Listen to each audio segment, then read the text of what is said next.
میں نے ابھی تھوڑی دیر میں آپ کو ایک 23 سیکنڈ کی بڑی خوفناک ویڈیو میں نے آپ کو دکھانی ہے اور بمباری کی حد تک شدید ہے اس کے اندر اور کس قسم کا اسلحہ استعمال کیا جا رہا ہے. اس کی لیٹسٹ فوٹیج جو ہے وہ میرے پاس آئی ہے, وہ تھوڑی دیر میں ابھی آپ کے ساتھ شیئر کرنے جا رہا ہوں. لیکن اس سے پہلے پاکستان کے لیے خوشخبری ہے, اس کا تعلق جو ہے وہ موجودہ جو جنگی صورتحال ہے اس سے نہیں ہے, اور خبریں بھی ہوتی ہیں وہ بھی آپ کو سننی چاہیے. اور وہ یہ ہے کہ پاکستان نے جناب 8 سال کے بعد ہاکی ورلڈ کپ کے لیے کوالیفائی کر لیا ہے. ہاکی پاکستان کا قومی کھیل بہت سی مشکلات میں گھرا رہا ہے پچھلے کئی سالوں کے اندر. آہستہ آہستہ آہستہ آہستہ وہ ہمارے نوجوانوں کے شوق سے بھی جو ہے وہ نکل گیا, لیکن اب پاکستان نے 8 سال کے بعد اس ورلڈ کپ کے لیے کوالیفائی کر لیا ہے. مصر میں جاری ورلڈ کپ ہاکی کوالیفائرز کے سیمی فائنل میں پاکستان نے جاپان کو سنسنی خیز مقابلے کے بعد 4-3 سے شکست دے کر فائنل کے لیے کوالیفائی کیا ہے. میچ کے اختتام سے صرف 4 منٹ پہلے جاپان کو پینلٹی سٹروک بھی ملا, جو کہ پاکستانی گول کیپر علی رضا نے روک کر پاکستان کو اہم جیت دلوا دی. پاکستان کی جانب سے سفیان خان, ابو محمد عماد اور افراز نے جو ہے وہ گول سکور کیے ہیں اور سیمی فائنل میں کامیابی حاصل کر کے پاکستان نے 8 سال کے بعد جو ہے وہ ورلڈ کپ کے لیے کوالیفائی کر لیا ہے. اب آ جائیے جو جنگی صورتحال ہے اس کے بارے میں آپ کو خبر دیں گے. سب سے پہلے تو جناب امریکہ اور اسرائیل کی جانب سے ایران پر جاری جنگ کے 7ویں روز دارالحکومت تہران پر شدید فضائی بمباری کی گئی ہے, جس سے حالیہ دنوں میں سب سے زیادہ شدید حملہ قرار دیا گیا ہے. میڈیا رپورٹس کے مطابق تہران کے مختلف علاقوں میں زوردار دھماکے سنے گئے اور کئی مقامات سے دھوئیں کے بادل اٹھتے دکھائی دیے. امریکی فوج کے مطابق امریکی B-2 اسپرٹ اسٹیلتھ بمبار طیاروں نے گہرائی میں نصب ایرانی بیلسٹک میزائل لانچرز کو نشانہ بناتے ہوئے درجنوں طاقتور پینیٹریٹر بم جو ہے وہ گرائے ہیں. رپورٹس کے مطابق حملے صرف تہران تک محدود نہیں رہے بلکہ شیراز, کرمانشاہ اور اصفہان کے اطراف بھی دھماکوں کی اطلاعات موصول ہوئی ہیں, جہاں ایران کے کئی میزائل اڈے وہاں پہ موجود تھے. امریکی وزیر دفاع پیٹ ہیگسیت نے خبردار کیا ہے کہ آنے والے دنوں میں ایران پر حملوں کی شدت مزید بڑھ سکتی ہے.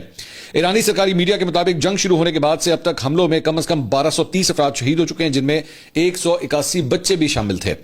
اس کے علاوہ جناب ایک ویڈیو میں آپ کے ساتھ شیئر کرنا چاہوں گا, اور وہ 23 سیکنڈ کی ویڈیو ہے جو میں آپ کے ساتھ میں نے آپ کو کہا تھا کہ میں آپ کو دکھانا چاہوں گا. یہ جناب وہ ویڈیو ہے جس میں بتایا گیا ہے کہ تقریباً 50 اور یہ اسرائیلی ڈیفنس فورسز نے یہ کلیم کیا ہے کہ تقریباً 50 اسرائیلی لڑاکا طیاروں نے جناب علی خمینی کا جو انڈر گراؤنڈ ملٹری بنکر تھا اس کے نیچے ایرانی رجیم نے لیڈرشپ نے جو ہے وہ اپنا ایک کمپاؤنڈ بنایا ہوا تھا. ان کے مطابق اسرائیلی فورسز کے مطابق وہ یہ کلیم کر رہے ہیں اور اس کے اوپر بھاری بمباری کی گئی ہے. آپ صرف اس فوٹیج سے دیکھ کے آپ اندازہ کر سکتے ہیں کہ صرف ایک مقام کے اوپر جو ہے وہ کتنے بامز گرائے گئے ہیں کہ وہ پینیٹریٹ کریں اور نیچے زیر زمین انڈر گراؤنڈ اگر کوئی بنکر ہے تو اس کو بھی جو ہے مکمل طور پہ تباہ کر دیا جائے. اب مختلف باتیں ہو رہی ہیں. ایک تو یہ کہا جا رہا ہے کہ جی یہ جو لڑاکا طیاروں نے 100 سے زائد بام جو ہیں وہ صرف ایک جگہ کے اوپر ہی گرائے ہیں, جنہوں نے اسے مسمار کر کے رکھ دیا. عالمی خبررساں ادارے کے مطابق اسرائیلی فوج کے ترجمان نے کہا ہے کہ یہ زیر زمین کمپلیکس تہران کے مرکزی علاقے میں واقع تھا اور کئی گلیوں کے نیچے پھیلا ہوا تھا. ترجمان اسرائیلی فوج نے مزید کہا ہے کہ زیر زمین بنکر میں متعدد داخلی راستے, کمانڈ رومز اور اعلیٰ حکومتی اور سیکورٹی حکام کے اجلاس کے لیے مخصوص کمرے بھی موجود تھے. اسرائیلی فوج کے ترجمان کے بقول زیر زمین بنکر دراصل آیت اللہ خامنائی کے لیے جنگی حالات میں محفوظ پناہ گاہ کے طور پر تعمیر کیا گیا تھا, جہاں سے ہنگامی حالات میں حکومتی اور عسکری امور چلائے جا سکتے تھے. تاہم آیت اللہ خامنائی کو اس بنکر کو استعمال کرنے کا موقع نہیں مل سکا اور وہ اس سے قبل ہی ایک دوسرے کمپاؤنڈ میں اسرائیلی حملے میں اہل خانہ اور اہم ترین اعلیٰ دفاعی شخصیات کے ہمراہ شہید ہو گئے. اسرائیلی فوج کا کہنا ہے کہ یہ زیر زمین بنکر آیت اللہ خامنائی تو استعمال نہ کر سکے, لیکن ان کی شہادت کے بعد اعلیٰ حکومتی شخصیات اپنی میٹنگز کے لیے اس جگہ کو استعمال کر رہی تھی. اب کیا جب یہ حملہ کیا گیا ہے تو کتنے لوگ اس وقت وہاں پہ موجود تھے, ابھی اس کی ڈیٹیلز جو ہیں وہ سامنے نہیں آئی ہیں. نہ ہی ایرانی میڈیا نے یا ایرانی حکومت نے جو ہے اس کے بارے میں اب تک بتایا کہ یہ جو حملہ ہوا ہے یہ کس حد تک شدت کا تھا جس کی وجہ سے یہ اتنا نقصان ہوا ہے, لیکن یہ فوٹیج جو ہے وہ آپ کے سامنے ہم نے ریلیز کی ہے. اس کے علاوہ جناب نیو یارک ٹائمز کی انویسٹیگیشن نے جناب یہ ایک ویڈیو جو ہے وہ سامنے آئی ہے اور نیو یارک ٹائمز جو ہے وہ یہ کہتا ہے کہ جناب 28 فروری کو جو ایک سکول کے اوپر, ایران کے اندر ایک سکول کے اوپر جو حملہ ہوا تھا اور جس کے نتیجے میں جو طلبہ وہاں پہ جو پڑھ رہی تھیں, لڑکیاں جو وہاں پہ پڑھ رہی تھیں اور اس کے علاوہ جو دیگر افراد وہاں پہ ٹیچرز وغیرہ بھی موجود تھے, ان کی شہادتوں کی اب تعداد 175 ہو چکی ہے. اور اس حملے کی ذمہ داری اب تک کسی فریق نے قبول نہیں کی ہے, لیکن نیو یارک ٹائمز جو ہے جو سیٹلائٹ امیجز وہ شو کر رہا ہے یہ آپ کے سامنے ہے اور اس میں انہوں نے تصدیق کی ہے کہ جی اسکول کی عمارت کو باقاعدہ طور پہ جو ہے وہ نشانہ بنایا گیا ہے. ایک تو ہوتا ہے کہ مس فائر ہو جانا ہے یا ٹارگٹ مس کر دینا, یہ ایسا چکر نہیں لگتا. اس سے کلیئر کٹ لگتا ہے کہ اسکول کی ہی بلڈنگ کو خاص طور پہ جو ہے وہ نشانہ بنایا گیا ہے. اب اس میں یہ ایک بات جو ہے امریکی اخبار جو ہے وہ یہ بھی کہہ رہا ہے کہ 2013 میں یہ عمارت جو ہے وہ پاسداران انقلاب کے بحری اڈے کا حصہ تھی اور اڈے کے دیگر حصوں سے اس کی سڑکیں جاتی تھیں. تاہم 2016 سے اس بحری اڈے سے اسے الگ کر دیا گیا تھا اور یہاں پہ ایک اسکول کی بلڈنگ جو ہے بنا دی گئی تھی جہاں پہ بچوں کو پڑھایا جاتا تھا. اب مجھے نہیں پتا کہ امریکن انٹیلیجنس کی یہ فیلئر تھا یا اسرائیلی انٹیلیجنس کا فیلئر تھا کہ ان کو اس بات کا پتہ نہیں تھا اور انہوں نے لڑکیوں کے اسکول کے اوپر جو ہے حملہ کیا, جس میں لا تعداد مطلب اب تک 175 جس میں طلبہ بھی شامل ہیں اور دیگر اساتذہ بھی شامل ہیں وہ اس کے اندر جو ہے وہ شہید ہوئے ہیں. اس کے علاوہ ایک اور فوٹیج میں آپ کو دکھانا چاہوں گا، وہ یہ علام کا علاقہ ہے ایران کا، اور یہاں پہ کس حد تک شدت سے، یہ صرف 5 سیکنڈ کی ایک ویڈیو ہے، لیکن اس سے آپ صرف ذرا جو دھماکوں کی نوعیت ہے آپ ذرا اس سے آئیڈیا کیجئے کہ کتنا بڑا، اس طرح لگ رہا ہے جیسے کوئی آتش فشاں جو ہے وہاں پہ پھٹا ہے۔ یہ ایران کی صورتحال ہے، جس طرح اس کے اوپر جو ہے وہ بمباری کی جا رہی ہے کہ اتنی دور سے، صرف آپ آئیڈیا کیجئے کہ اتنی دور سے فوٹیج بنی ہوئی ہے، لیکن اس کے باوجود جو گرد اور دھواں وہاں سے اٹھتا ہوا دکھائی دے رہا ہے، اس سے آپ کو اس بمبنگ کا اندازہ ہوتا ہے کہ، اور اب آپ سوچئے کہ جس جگہ کے اوپر یہ بمباری کی جا رہی ہوگی وہاں پہ کسی مخلوق کے زندہ رہنے کے کوئی چانسز بچتے ہیں جس قسم کی بمباری جو ہے وہاں پہ کی جا رہی ہے۔ اس کے علاوہ ایک تصویر میں آپ کے ساتھ شیئر کرنا چاہوں گا، اور وہ ہے جناب، یہ تصویر جو ہے وہ تہران ٹائمز کی جانب سے وہ جاری کی گئی ہے، اور انہوں نے کہا ہے کہ جی یہ ہرمس 900 ڈرون ہے جسے ایران کے جو پاسداران انقلاب ہیں ان کے دفاعی نظام نے جو ہے وہ اس ڈرون کو جو ہے وہ ناکارہ بنایا اور اسے تباہ کیا، اور اسرائیلی ڈرون ہے جو بتایا جا رہا ہے کہ وہ ان کی جانب سے جو ہے وہ اسے تباہ کیا گیا ہے۔ اور اس کے بعد یہ ایک فوٹیج جو ہے یہ بھی کلیش رپورٹ کی جانب سے سامنے آئی ہے، جس میں ایک تباہ شدہ اسرائیلی ڈرون کو جو ہے وہ ٹریکٹر کے اوپر رکھ کے جو ہے وہ لے جایا جا رہا ہے، اور اس کی فوٹیج بھی جو ہے وہ ریلیز کی گئی ہے۔ اب آپ صرف ڈرون کا جو ہے وہ سائز ذرا اندازہ کیجئے کہ اس کا سائز کتنا بڑا ہوتا ہے، تاکہ آپ کو ویسے ہمارے یہاں تو عادت ہے نا میرے سے ڈرونز جو عام طور پہ شادی بیاہ میں آپ دیکھتے ہیں، لیکن ایکچولی ڈرون کی یہ جو کمبیٹ ڈرونز ہوتے ہیں ان کا سائز کتنا بڑا ہے وہ آپ اس ویڈیو میں اس ٹرک کے اوپر لاتے ہوئے اس ڈرون کو دیکھ کے جو ہے اس سے آئیڈیا آپ لگا سکتے ہیں کہ کس طرح اس کو جو ہے وہ لے جایا جا رہا ہے۔ اس کے علاوہ ایران کے سرکاری میڈیا کے مطابق ایران کے پاسداران انقلاب کا کہنا ہے کہ اس نے خلیج میں 2 فوجی اڈوں پر امریکی افواج کو نشانہ بنایا ہے۔ رپورٹ میں کہا گیا کہ حملوں میں متحدہ عرب امارات میں الزفرا ایئر بیس اور کویت میں علی السلم ایئر بیس کو نشانہ بنایا گیا ہے۔ دونوں میں امریکی فوجی اہلکار جو ہے موجود ہیں۔ ممکنہ نقصان یا جانی نقصان کے بارے میں فوری طور پر کوئی تفصیلات جو ہے وہ فراہم نہیں کی گئیں۔ متحدہ عرب امارات کا کہنا ہے کہ ڈرون کے ملبے سے لگنے والی صنعتی آگ پر قابو پا لیا گیا ہے۔ ریاستی میڈیا کی رپورٹ کے مطابق متحدہ عرب امارات میں فجیرہ آئل انڈسٹری زون میں آگ اس وقت لگ گئی جب فضائی دفاع نے ایک ڈرون کو کامیابی سے روک لیا تھا۔ دوسری جانب بحرین نے دعویٰ کیا ہے کہ ایران کی جانب سے داغے گئے 78 میزائل اور 143 ڈرون جو ہیں وہ اب تک تباہ کیے جا چکے ہیں۔ بحرینی دفاعی افواج کا کہنا ہے کہ ایئر ڈیفنس سسٹم نے متعدد حملے ناکام بنا دیے ہیں۔ ایرانی میزائل اور ڈرون حملے شہری علاقوں کو نشانہ بنا رہے تھے، یہ دعویٰ کیا گیا ہے بحرین کی جانب سے۔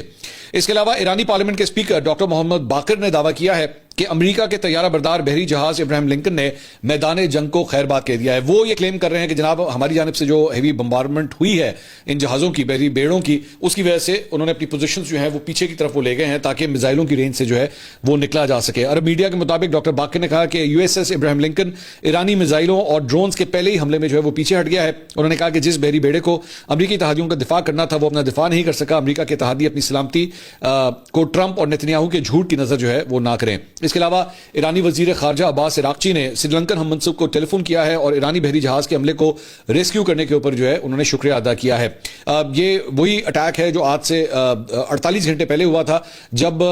یہ جو ایرانی جہاز تھا یہ ایک مشقوں میں جو کہ بھارت میں ہوئی تھی اس میں شرکت کرنے کے بعد وطن واپس جا رہا تھا، جب ایک امریکی سب مرین نے ٹورپیڈو کے ذریعے جو ہے اس کو تباہ کر دیا، جس کی وجہ سے بہت سے جو سیلرز تھے اس کے اندر جو اہلکار موجود تھے وہ مسنگ بھی ہوئے، مارے بھی گئے اور زخمی بھی ہوئے، اور ان میں سے کئیوں کو جو ہے وہ ریسکیو بھی کیا گیا سری لنکن کوسٹ گارڈ کی جانب سے۔ تو اسی لیے عباس عراقچی نے ان کو فون کر کے جو ہے وہ ان کا شکریہ ادا کیا ہے۔ اس کے علاوہ ایرانی صدر مسعود پزشکیان نے ٹویٹ کیا ہے، انہوں نے کہا جی کچھ ممالک نے ثالثی کے لیے کوششیں شروع کر دی ہیں، ان کے بارے میں ہمارا جواب واضح ہے، ہم خطے میں دیرپا کے لیے پرعزم ہیں، لیکن ہمیں اپنے ملک کے وقار اور اختیار کے دفاع میں ذرا سی بھی ہچکچاہٹ نہیں ہے۔ ثالثی کے سامعین وہ ہونے چاہیے جنہوں نے ایرانی عوام کو کمتر سمجھ کر اشتعال انگیزی کی آگ بھڑکائی۔ تو اس کے علاوہ ڈونلڈ ٹرمپ کا کہنا ہے کہ جی ایران کے غیر مشروط طور پر ہتھیار ڈالنے کے علاوہ کوئی معاہدہ نہیں ہوگا۔ اپنے سوشل میڈیا پلیٹ فارم پر جاری بیان میں انہوں نے کہا کہ جی ایران کے ساتھ کوئی معاہدہ نہیں ہوگا سوائے غیر مشروط ہتھیار ڈالنے کے۔ انہوں نے کہا کہ پھر ایک بہترین اور قابل قبول قیادت کے انتخاب کے بعد امریکہ اور اس کے اتحادی ایران کو تباہی کے دہانے سے واپس لانے کے لیے بھرپور کام کریں گے، لیکن ابھی تک جو ہے وہ ہم کسی قسم کا معاہدہ نہیں کریں گے۔ اس کے علاوہ امریکی اخبار واشنگٹن پوسٹ نے دعویٰ کیا ہے کہ مشرق وسطیٰ کی جنگ میں روس بالواسطہ شامل ہو کر ایران کو امریکی اہداف پر حملوں کے لیے خفیہ معلومات دے رہا ہے۔ یہ بہت بڑی خبر ہے، یہ چھوٹی خبر نہیں ہے کہ جناب رشیا جو ہے وہ ایکچولی ان کی مدد کر رہا ہے۔ یہ واشنگٹن پوسٹ کی ہیڈ لائن ہے، Russia is providing Iran intelligence to target U S forces. اب یہ اس کا مطلب ہے کہ اب یہ اگر تو اتنی بڑی سپر پاور جو ہے وہ ایران کی مدد کر رہی ہے امریکی فورسز کو ٹارگیٹ کرنے میں، تو اس کا مطلب ہے کہ اب جنگ کا مزید بڑا ہونے کا خطرہ جو ہے وہ پیدا ہو گیا ہے۔ اس سے پہلے یوکرین کے اندر ہم نے دیکھا تھا وہاں پہ رشیا اور یوکرین خود آمنے سامنے تھے, لیکن یوکرین کی مدد جو ہے وہ امریکہ کر رہا تھا. یہاں پہ اب سچویشن یہ ہے کہ رشیا اور امریکہ آمنے سامنے نہیں ہے, لیکن اگر یہ خبر درست ثابت ہو رہی ہے, جو واشنگٹن پوسٹ جو کہ ایک بڑا قابل اعتبار ادارہ ہے, میڈیا کا ادارہ ہے, اگر وہ یہ بات کہہ رہا ہے کہ جی رشیا جو ہے وہ یہ سپورٹ فراہم کر رہا ہے اس وقت ایران کو, تو یہ بہت بڑی خبر ہے, اور اس کی وجہ سے جنگ جو ہے وہ ایک بالکل نئے موڑ کی طرف بھی جا سکتی ہے. میرے خیال میں شاید یہی وجہ ہے کہ اب امریکہ بھی یہ سوچنے پہ مجبور ہو گیا کہ آخر کیا بات ہے کہ ہم اتنی بمباری کر رہے ہیں. جو ابھی تھوڑی دیر پہلے میں نے آپ کو تہران کے ویژولز دکھائے, اس کے باوجود ایران کی کمر نہیں ٹوٹ رہی. ایران جو ہے وہ ویسے کا ویسے کھڑا ہے, اور وہ ڈرون اور میزائل حملے جو ہے وہ جاری رکھے ہوئے ہیں. اب یہ واشنگٹن پوسٹ یہ کہتا ہے کہ جی امریکی فوجی اہداف پر حملے روسی معلومات سے زیادہ درست ہوئے ہیں. جنگ کے آغاز کے بعد روس ایران کو امریکی فوجی اثاثوں کی لوکیشنز دیتا رہا ہے. امریکی فوجی تنصیبات, ریڈار اور کمانڈ سینٹرز ایران کے نشانے پر ہیں. ایران کے حملے انتہائی درست اور منصوبہ بندی سے کیے جا رہے ہیں. دیکھیے صرف اٹیک کر دینا از ناٹ ایوری تھنگ, صرف یہاں سے میزائل فائر کر دینا از ناٹ ایوری تھنگ. اصل بات یہ ہوتی ہے کہ وہ اپنے ہدف پہ جا کے ایک تو لگے 100%, مطلب اس کی ہٹ جو ہے وہ بالکل درست ثابت ہو, اور اس کے بعد ہٹ کرنے کے بعد جو اس کا مشن ہے کہ اس بلڈنگ کو اس نے تباہ کرنا ہے یا اس شخصیت کو اس نے مارنا ہے, وہ بھی اچیو ہونا چاہیے. اگر آپ کا لیٹ سے آپ نے ایک بلڈنگ کی طرف فائر کر دیا, لیکن بلڈنگ سے جو ہے وہ آپ 200 میٹر دور آپ کا میزائل جا کے گرا, میزائل بھی ضائع ہو گیا اور جو ہدف تھا وہ بھی ختم نہیں ہو سکا. تو دیٹس اے مس ہٹ. تو یہاں پہ اب یہ بتایا جا رہا ہے کہ اس کے کوآرڈینیٹ جو ہیں وہ رشین سیٹلائٹس کے ذریعے جو ہے وہ ایرانیوں کو دیے جا رہے ہیں, اور اس کو کولیبریٹ کرتے ہوئے جو ہے وہ اس کے بعد ایرانی جو ہے وہ ہٹ کر رہے ہیں, اور وہ صحیح نشانے کے اوپر جا کے وہ لگ رہے ہیں. تو اس کے علاوہ اس اخبار میں لکھا ہے کہ جی سی آئی اور پینٹاگون نے روسی تعاون پر تبصرہ کرنے سے فی الحال انکار کر دیا ہے, جبکہ روسی سفارت خانے نے انٹیلیجنس تعاون کے سوال پر جواب دینے سے گریز کیا ہے. نہ وہ ریاکشن دے رہے ہیں, نہ وہ سب سے جو بہترین تصدیق ہوتی ہے نا کسی خبر کی, وہ یہ ہوتی ہے neither do I deny nor I confirm this news. جب عام طور پہ ہم جرنلسٹ جو ہوتے ہیں وہ تبصرہ لیتے ہیں نا کسی سے, اور اگلے نے اس کو کنفرم کرنا ہوتا ہے لیکن ماننا بھی نہیں ہوتا, تو وہ کہتے ہیں جی neither I confirm nor deny this. تو یہاں پہ روسی انٹیلیجنس بھی جو ہے وہ کہہ رہے ہیں نام کنفرم, ورنہ وہ ڈینائی کر سکتے تھے کہ نہیں جی ہم نے کچھ نہیں کیا, ہم نے ایسا جو ہے کوئی ایسی بات نہیں کی ہے. اس کے علاوہ دوسری جانب امریکیوں کا کہنا ہے کہ چین تاحال ایران کی دفاعی مدد کرتا نظر نہیں آ رہا. تو چین نے ابھی تک جو ہے اس کے اوپر مذمت کی ہے, اس حملے کی. امام خمینائی کو جس طرح شہید کیا گیا اس کی انہوں نے مذمت کی ہے, امریکہ جو کچھ کر رہا ہے اس کی انہوں نے مذمت کی ہے, لیکن فزیکلی جو ہے یا لاجسٹکلی یا ہتھیار کے حوالے سے اب تک چین جو ہے اس جنگ میں شامل نہیں ہوا. لیکن روس کے بارے میں اب یہ کہا جا رہا ہے کہ وہ انٹیلیجنس سپورٹ جو ہے وہ دے رہا ہے. یہ انٹیلیجنس سپورٹ بھی بڑی اہم ہوتی ہے, اور میں اس کی وجہ آپ کو یہ کہہ رہا ہوں کہ بھارت اور پاکستان کے درمیان جب جنگ ہوئی تھی تو سیٹلائٹ سپورٹ جو ہے وہ چین کی جانب سے پاکستان کو ملی تھی, اور اس کی وجہ سے آپ کے جو سٹرائکس ہیں وہ بڑے پریسیجن والے ہوئے تھے. تو یہاں پہ بھی جو ہے وہ روس اگر یہ ایگزیکٹ جیو لوکیشنز اگر ان کی دے رہا ہے اور کوآرڈینیٹس دے رہا ہے تو یہ بہت بڑی بات ہے. اس کے علاوہ جناب امریکہ اسرائیل ایران جنگ کی وجہ سے امریکہ میں اربوں کی جو ہے وہ اربوں ڈالرز کی سرمایہ کاری خطرے میں پڑ گئی ہے. اربوں ڈالرز کی سرمایہ کاری جو ہے وہ خطرے میں پڑ گئی ہے. امریکی جریدے فائنینشیل ٹائمز کے مطابق جنگ سے خلیجی ممالک کے بجٹ اور معیشتوں پر دباؤ بڑھ گیا ہے. فائنینشیل ٹائمز کی رپورٹ کے مطابق سعودی عرب, متحدہ عرب امارات, کویت اور قطر میں سے کوئی 3 ملک امریکہ میں اربوں ڈالر سرمایہ کاری کے وعدے توڑ سکتے ہیں. فائنینشیل ٹائمز کے مطابق وعدے توڑنے کی شک پہلے ہی سرمایہ کاری معاہدے میں شامل تھی. یہ معاہدے پچھلے سال اس وقت ہوئے تھے جب ٹرمپ نے سعودی عرب, متحدہ عرب امارات اور قطر کے دورے کیے تھے. دوسری جانب اماراتی بزنس گروپ کے سربراہ نے امریکی صدر ڈونلڈ ٹرمپ کو ایران پر حملے کے خلاف کھلا خط لکھ دیا ہے. خط میں کہا گیا ہے کہ خلیج اور مشرق وسطیٰ کو ایران کے ساتھ فوجی تنازع میں گھسیٹنے کا اختیار کس نے دیا. یہ واضح کیا جائے کہ خطے کے ممالک کے نقصانات کا ذمہ دار کون ہوگا. جنگ کے فیصلوں پر مکمل شفافیت اور جواب دہی ہونی چاہیے. سو اس کا مطلب ہے کہ جو بزنس گروپس ہیں, بڑے بڑے بزنس گروپس ہیں, اور ذہن میں رکھیے گا جب میں بڑے بزنس گروپس کہتا ہوں تو میں اربوں ڈالرز کی انویسٹمنٹس کی بات کر رہا ہوں, جو کہ امریکہ کے اندر انویسٹڈ ہیں, ان کے بینکوں کے اندر انویسٹڈ ہیں, ان کی فوڈ چینز کے اندر انویسٹڈ ہیں, ان کے بڑے بڑے شاپنگ مالز کے اندر انویسٹڈ ہیں. مطلب you name it and there آپ کو ایک ارب فٹ پرنٹ جو ہے وہ ان جگہوں کے اوپر نظر آئے گا. اور صرف وہاں پہ نہیں ہے, یورپ کے اندر بھی ہے, انگلستان کے اندر بھی ہے. ان تمام جگہوں کے اوپر آپ کو اربوں کے بہت سے پیسے, اربوں نظر آتے ہیں, اربوں کے ارب آپ کو نظر آتے ہیں. تو اب اس ساری صورتحال کے اندر وہ یہ سوال کر رہے ہیں کہ جناب آخر آپ کو یہ اختیار کس نے دیا کہ آپ اس قسم کی جنگ چھیڑ دیں جس کے چھینٹے ہمارے اوپر آ کے گر رہے ہیں, جس کا نقصان ایکچولی ہمیں ہمارے گھروں کے اندر جو ہے وہ ہو رہا ہے. ڈرونز آ رہے ہیں, میزائل آ رہے ہیں, اور ہم کچھ نہیں کر پا رہے. زیادہ سے زیادہ ہم ان کو ڈسٹرائے تو کر پاتے ہیں لیکن آگے سے ہم جواب تک نہیں دے پا رہے. تو اس کے اوپر جو ہے وہ ایک کھلا خط لکھا گیا ہے. اس کے علاوہ سعودی وزارت دفاع نے کہا ہے کہ جی سعودی عرب کے دفاعی نظام نے جمعے کو صبح مملکت میں مختلف مقامات کی جانب داغے گئے 4 میزائل اور 5 ڈرون فضا میں روک کر تباہ کر دیے ہیں. سعودیز جو ہیں وہ یہ کلیم کر رہے ہیں کہ جناب دوبارہ میزائل جو ہیں وہ ان کی طرف آئے ہیں لیکن ان کو ناکارہ بنا دیا گیا ہے. انہوں نے کہا 3 بیلسٹک میزائل الخرج گورنری میں واقع پرنس سلطان ایئر بیس کی جانب داغے گئے تھے. ایک ڈرون مشرقی صوبے میں مارا گیا جبکہ دوسرا الخرج میں تباہ کیا گیا. جمعے کی صبح وزارت نے یہ بھی اعلان کیا کہ ایک کروز میزائل بھی الخرج میں فضا ہی میں تباہ کر دیا گیا. اس حملے سے چند گھنٹے پہلے الخرج کو